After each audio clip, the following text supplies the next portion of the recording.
बोलिए जगदियां जोता वाली माता तेरी सदा ही जय। आप सभी को नवरात्रे के 5वें दिवस की हार्दिक शुभकामनाएं। नवरात्रों में 5वें दिवस के रूप में मां स्कंद माता को पूजा जाता है। नवरात्रे के 5वें दिन में स्कंद माता की पूजा होती है, क्योंकि नव दुर्गाओं में 5वें स्थान पर मां स्कंद माता का नाम आता है। स्कंद माता दो शब्दों से मिलकर बना है, स्कंद प्लस माता। स्कंद का शाब्दिक अर्थ है कि भगवान कार्तिकेय। भगवान कार्तिकेय का दूसरा नाम स्कंद है। दूसरा माता कार्तिकेय भगवान की माता होने के कारण ही मां को स्कंद माता रूप से जाना जाता है। स्कंद माता की पूजा की जाती है। स्कंद माता की पूजा करने से व्यक्तियों को 16 कलाएं प्राप्त होती है। व्यक्ति ज्ञानवान बनता है, उसमें ज्ञान, वैराग्य तथा भगवान के प्रति श्रद्धा, प्रेम आदि जागृत होता है। स्कंद माता की पूजा करने से मां अपने भक्तों पर हर प्रकार से कृपा करती है। उनके यहाँ किसी भी प्रकार की कोई भी इच्छा अधूरी नहीं रहती। मां अपनी कृपा से उनकी सभी मनोकामनाओं को पूर्ण करती है। स्कंद माता की सवारी शेर है तथा मां कमल पर भी विराजमान होती है, इसलिए इन्हें कमला देवी भी कहा जाता है। स्कंद माता कथा के अनुसार जब भगवान शिव तथा सती का विवाह हुआ तथा विवाह के उपरांत मां सती ने यज्ञ में, पिता के यज्ञ में अपने आप के शरीर का विध्वंस कर दिया। जब सती मां ने यज्ञ में अपने शरीर का विध्वंस कर दिया तो देवताओं की चिंता बढ़ने लगी, क्योंकि भगवान शिव तो तपस्या में लीन थे, लेकिन देवताओं के ऊपर ताड़कासुर ने आक्रमण कर दिया।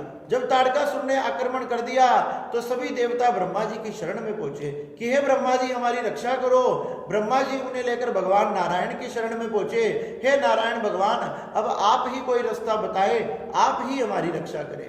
नारायण भगवान ने बताया कि ये ताड़कासुर के दैत्य ने वरदान प्राप्त किया है कि मैं भगवान शंकर के पुत्र के द्वारा ही मारा जाऊंगा, इसलिए इसे कोई और पराजित नहीं कर सकता। देवता बड़े प्रसन्न हुए, लेकिन कहने लगे कि नारायण भगवान शंकर भगवान के पुत्र कैसे होगा, क्योंकि उनकी पत्नी तो सती थी और जो अब नहीं रही। भगवान नारायण कहने लगे मां सती ने ही दूसरे रूप में हिमालय के यहाँ उमा पार्वती बनकर जन्म लिया है। अगर आप सभी उनके पास जाओ और उनसे प्रार्थना करो तो हमारा कार्य सिद्ध हो सकता है। देवताओं की बात सिद्ध करने के लिए, कार्य बनाने के लिए श्री नारद जी हिमालय के महलों में पहुंचे तथा मां पार्वती को उपदेश देने लगे कि जन्म जन्मांतर के तुम्हारे पति भगवान शिव शंकर हैं और उन्हें प्राप्त करने के लिए तुमने कठोर तपस्या करनी चाहिए। मां पार्वती ने नारद जी की बात को मान लिया तथा भगवान शिव शंकर की घोर तपस्या की। घोर तपस्या के बाद भगवान शिव शंकर मां पार्वती से प्रसन्न हो गए तथा उन्हें तथास्तु कहकर वरदान दे दिया कि तुम्हारी इच्छा जल्द पूरी होगी। मैं तुम्हारे पति रूप में तुम्हारे घर आऊंगा तथा तुमसे विवाह करूंगा। इस प्रकार से भगवान शिव शंकर ने सभी देवी देवताओं को लेकर हिमालय के यहाँ जाकर धूमधाम से मां पार्वती से विवाह किया।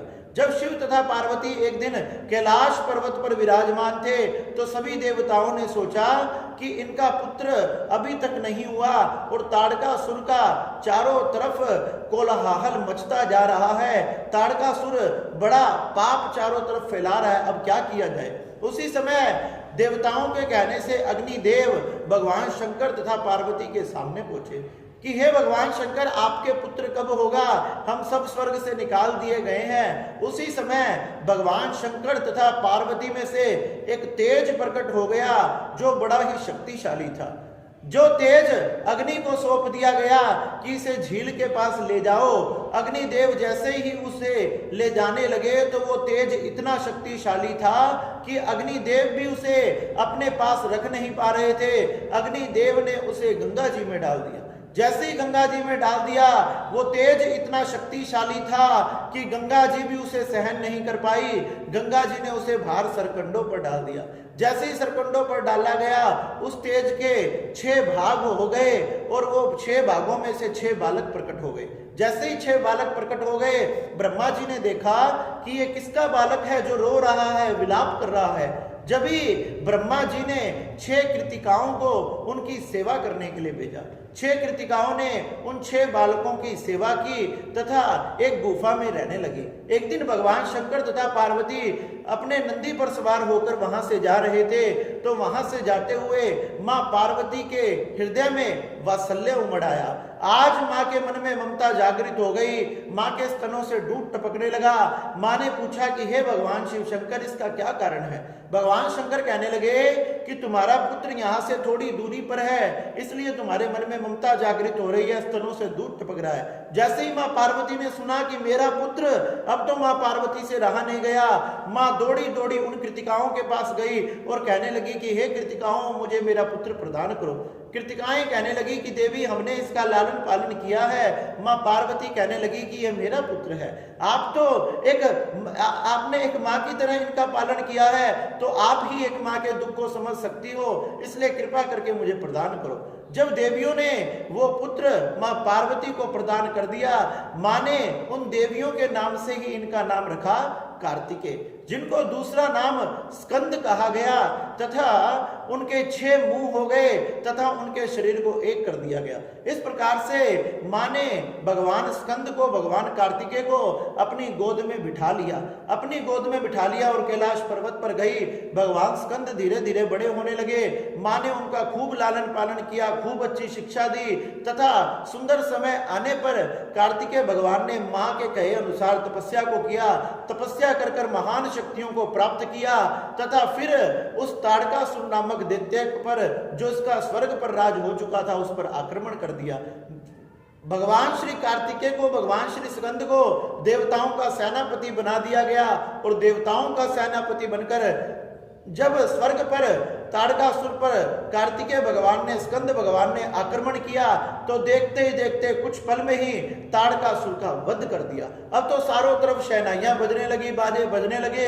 भगवान स्कंद की तो पूजा होने लगी, लेकिन साथ ही साथ स्कंद माता मां पार्वती की पूजा भी होने लगी, अंबे जगदम्बे की पूजा होने लगी, क्योंकि श्रेष्ठ पुत्र की मां को ही सारा श्रेय जाता है कि मां ने ही अपने पुत्र को इतना शक्तिशाली, इतना संस्कारी तथा शिक्षित बनाया। इसलिए सभी देवी देवताओं ने मिलकर मां स्कंद माता की पूजा की।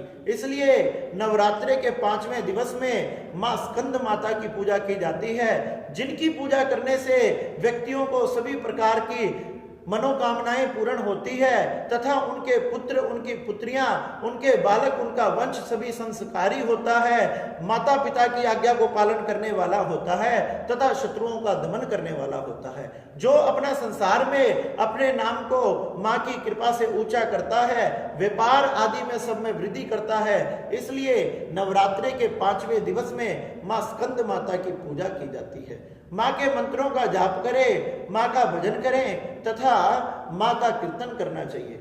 या देवी सर्वभूतेषु स्कंद माते रूपेण संसता, नमस्तस्ते नमस्तस्ते नमस्तस्ते नमो नमः। ओम देवी स्कंद माताय नमः।